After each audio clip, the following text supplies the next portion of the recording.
In today's lesson, we are going to be reviewing trigonometry. So we're going to be reviewing the stuff that you would have covered in grade 10 and grade 11. So hopefully this is a bit of a refresher. You may not remember everything, but hopefully at least it kind of sparks some memory of what you did in the previous years. And so hopefully this isn't too bad. So the first thing we're going to do, we're going to be looking at some right angle triangles. We can tell they're right angle because we have this kind of square in the corner indicating a 90-degree angle. So for this first triangle here, we want to solve for side x. You can see that we've labeled the angles z, y, and x. So side x, if we don't see it labeled, it's opposite of the angle.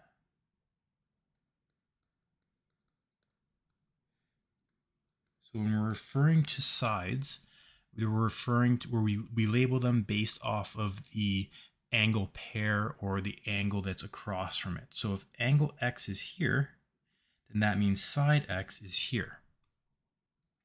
The one key thing when we're looking at right angle triangles is we want to label the three sides, not just by x, z, and y. We want to label them specifically either the opposite, the hypotenuse, or the adjacent. And in order to do that, we refer to our reference angle, which in this case is the angle that we're given, or sometimes the angle that we're trying to find.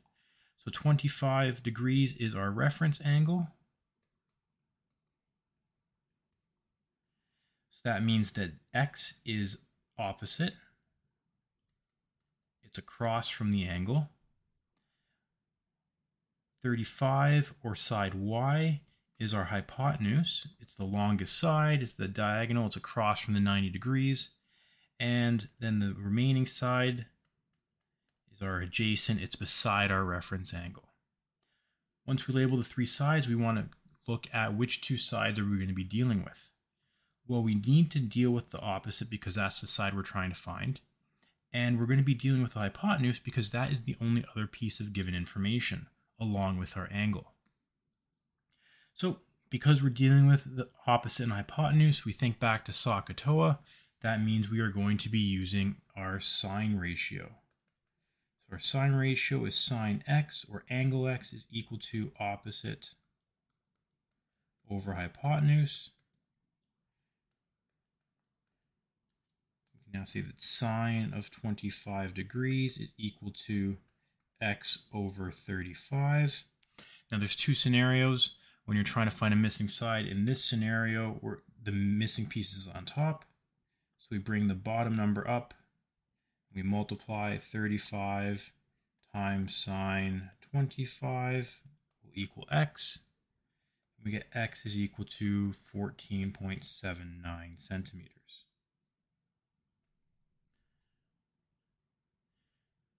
The other scenario, the x or the missing piece is on the bottom, we switch the two and then end up dividing. And again, we'll see come across some examples, if not here, then in the practice. And you can work through that. For the next triangle, though, we want to find an angle. So in this case, we're trying to find angle C, which is this angle here. Now, this is again going to be our reference angle. Even though we don't have it, it is what we're looking for. So that is the reference we're going to use to help us label our sides. So across from that is our opposite. Across from 90 degrees is our hypotenuse. Beside it, or the remaining side, is the adjacent. The two sides we're going to be dealing with, in this one case, the two that have information. We want to look at our adjacent and our hypotenuse. So think back to SOHCAHTOA, which one has A and H. In this case, it would be cosine. So cosine of x, or I guess we can say C this time, our angle C, is equal to the adjacent over hypotenuse. And now we can fill in our missing information, or the information that's given. We don't know our angle yet, so we're going to keep it as C.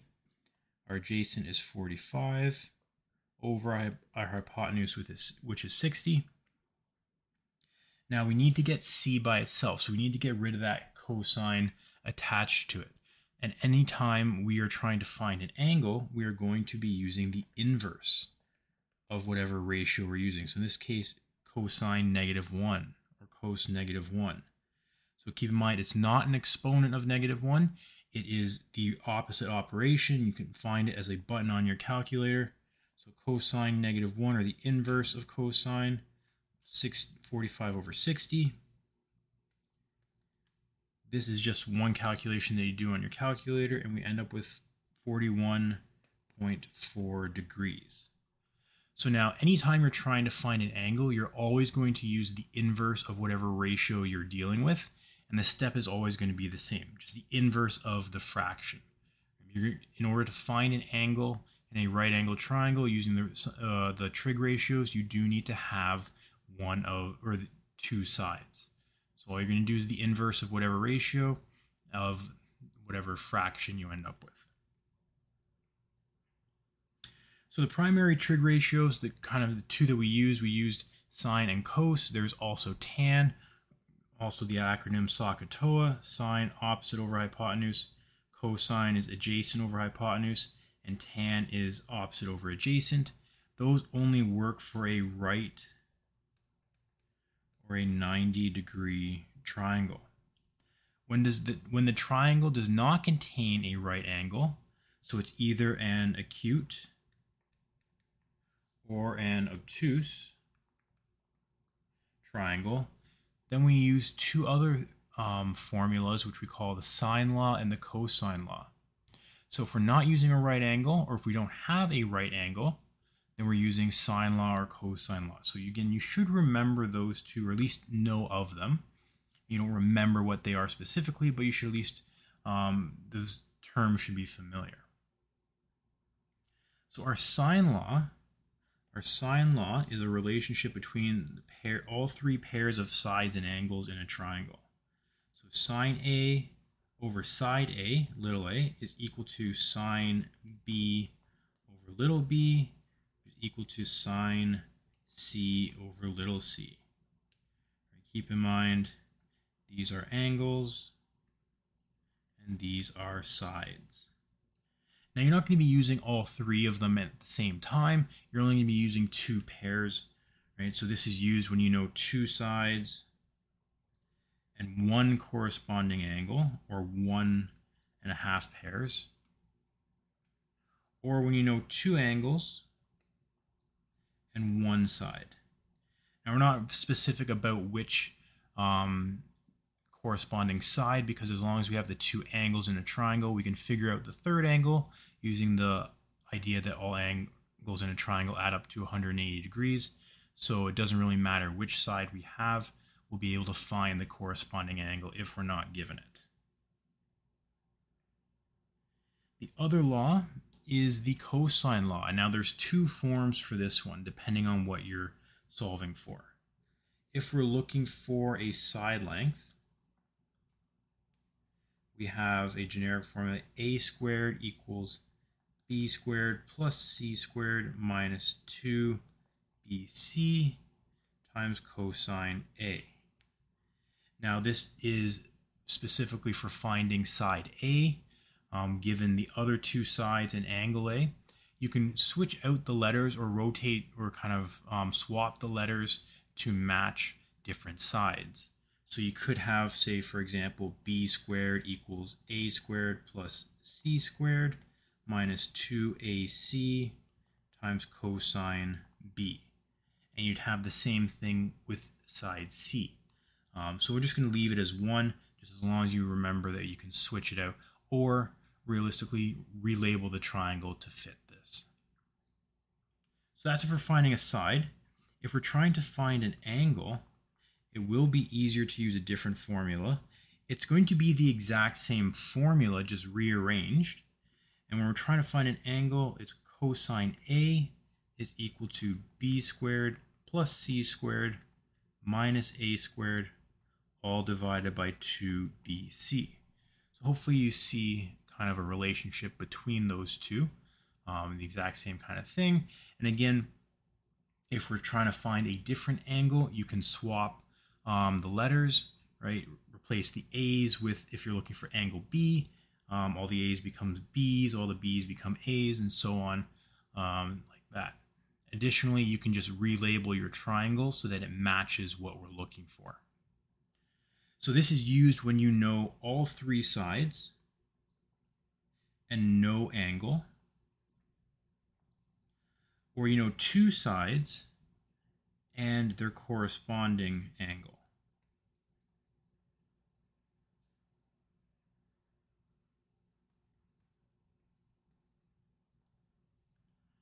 So if you know two sides and the corresponding angle for the missing one. So the first problem, we're given the information for a triangle. So this is going to be where you kind of have to draw your own triangle based on what we know, right? So let's say angle S is 40 degrees. We'll call this S.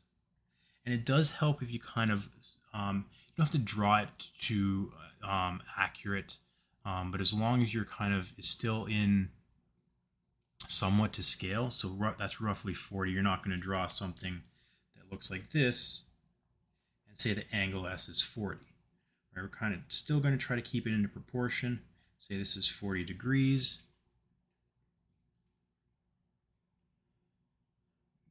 Call this angle T and say this is 21 degrees. Side R, which is opposite of angle R, is 46 centimeters. And that is all the information we're given. We want to find side T. So if we look at this, do we have all three sides? No. Do we have two sides and their corresponding, or let's pick a better word, let's say like their joining angle. Right, so we have two, do we have two sides? No, we don't even have two sides, so we can't use cosine law for this. So we have to use sine law. And with sine law, we're looking for essentially a full pair and a half pair. Right? This is going to be one pair, or at least in this case, a half pair, because we're trying to find side T. So we have half a pair already. Now we need a full pair. We could use 40 degrees and whatever this side is over here, but we don't have enough information to find that missing side. We do have enough information to find this angle though, because we know the other two angles. So 180 minus 40 minus 21 gives us 119. Now we have a full pair. We have the R pair of our triangle. So this allows us now to use sine law. So when we set up sine law, we're going to use R and T. So sine R over R equals sine T over T. We're only going to use the full pair and the half pair. We're not concerned about S at all. So let's fill in our information. So sine of 119 over 46 equals sine of 21 over T. At this stage, to get rid of our fractions, we cross multiply. We get T sine 119 equals 46 times sine 21. Now you can simplify sine 119 and 46 times sine 21 if you want. I'm going to leave it all together till the end because it saves me from having to round. To get T by itself, I'm going to move the sine 119 over. So this becomes 46 sine 21 divided by sine 119. And then this section right here just becomes a calculation. T equals, so I can go through and solve this, and we should get 18.85 as our final answer. Now, one thing to note, when you're going through and doing these calculations and doing these trig calculations, you want to make sure that your calculator is in degree mode.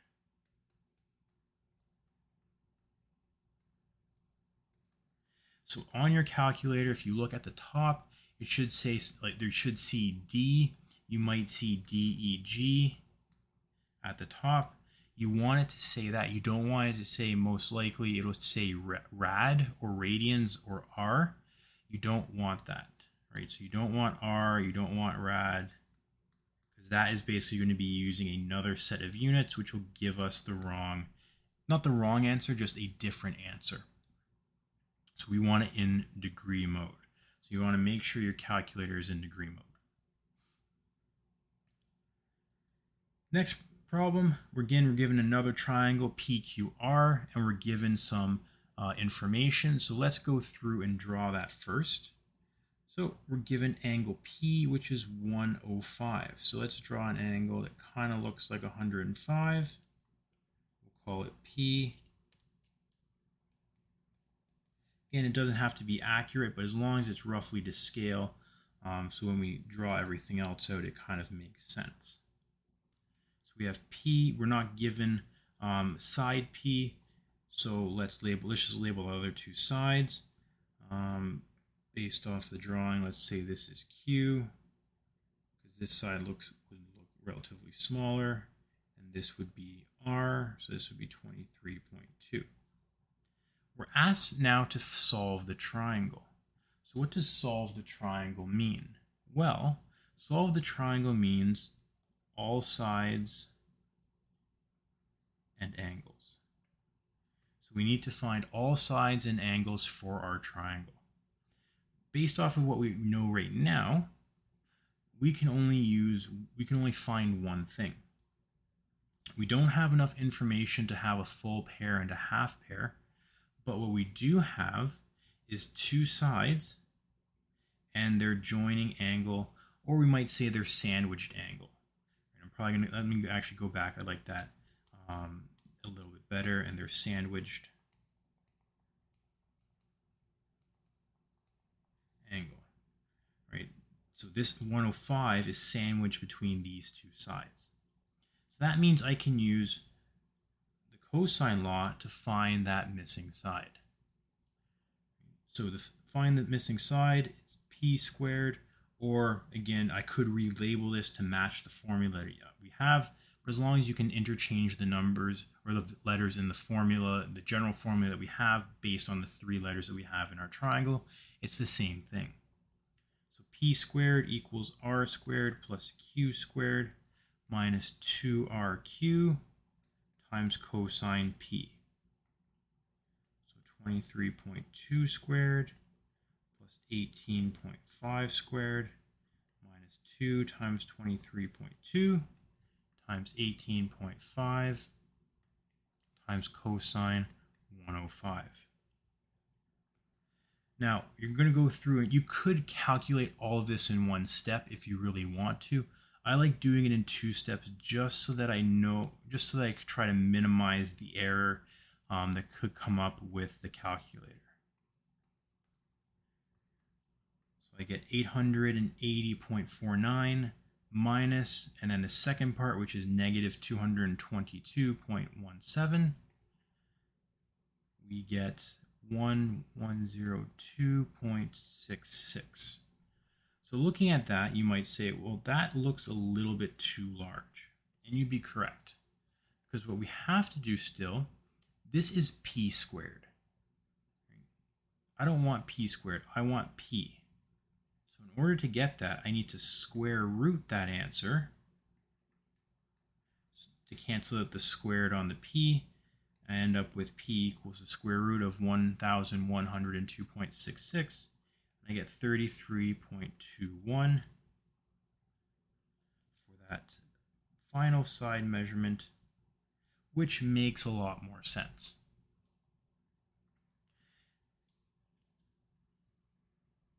Now that we know all three sides and we have a corresponding angle, we can use our sine law, and it doesn't really matter which one's which. Let's just say these ones.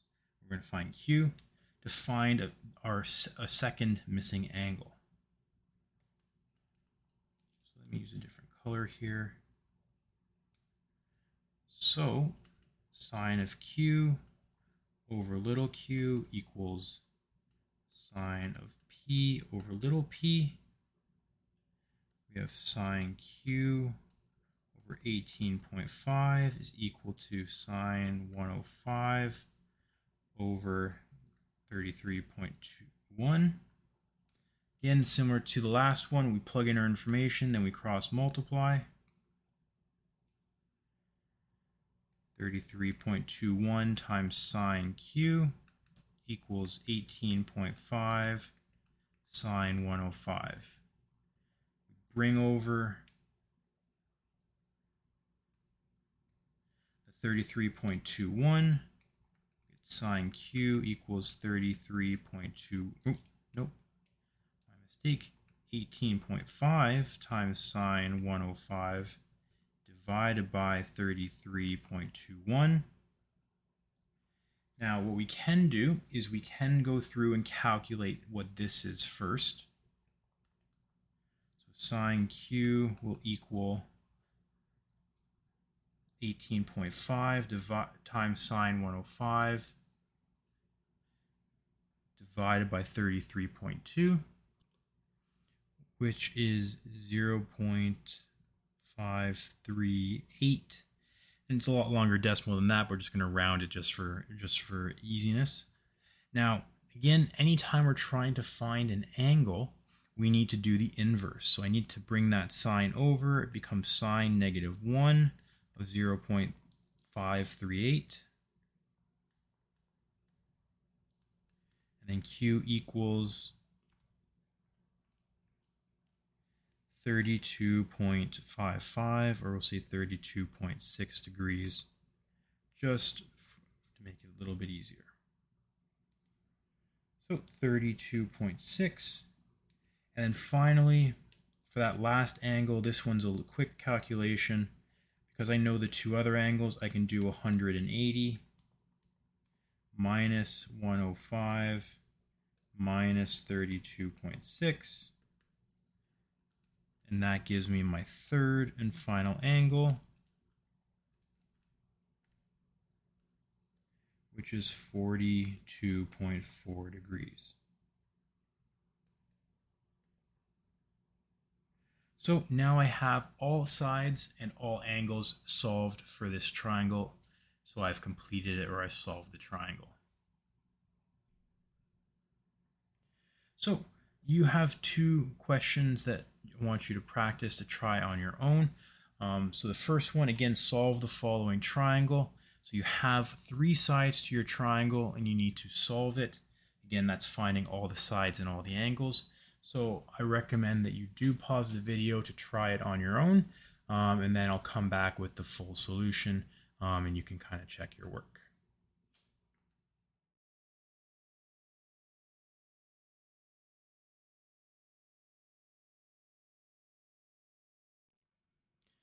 So coming back to this question, you should have used the cosine law first, then the sine law, and then just use the general property of angles in a triangle. So first I found angle B using the cosine law. Because we have all three sides, the only law that we can use first is our cosine law. Now, whichever side you try to find, or whichever angle you try to find first is perfectly fine. You could have found A, B, or C first using the cosine law. It was up to you. Then what you would do, easiest thing, you could use your cosine law again. I tend to like using the sine law. It tends to be a little bit easier in terms of what we're entering. There's a little bit less calculation. It might look more difficult, but again, it's up to you to find the second missing angle. So in this case, I found angle C using the sine law, using the pair of angle B and side B, and the half pair of side C, and trying to find angle C. Once I had those two angles, I could find my third missing angle A, using the idea that all angles in a triangle add to 180 degrees. Once I did that, I had all three angles. I was already given all three sides, so my triangle is solved. Next problem is a little bit different. We're given two triangles here, and we want to calculate the length of CD to the nearest tenth of a meter. So again, angle CD would be this angle here, or not angle, sorry, this side here. So we want to calculate this side first, or not first, that's our goal. I'll give you a hint to get you started, because you're going to try this on your own. You are going to have to break this up into the two triangles that you see. See one here, and we see another here. You are going to have to break them up or use the two separate triangles to work towards your final answer. And you will need to do two steps. So you won't be able to do just one law or ratio to get that answer, to get this side length. You will need to do two.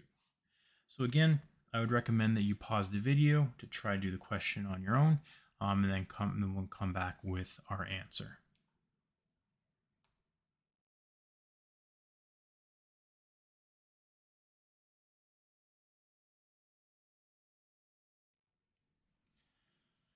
So coming back to this problem, the first thing we should be doing, because we don't have enough information in this AD and C triangle to find that missing side of CD, or we could call it A because it's side A because it's across from angle A.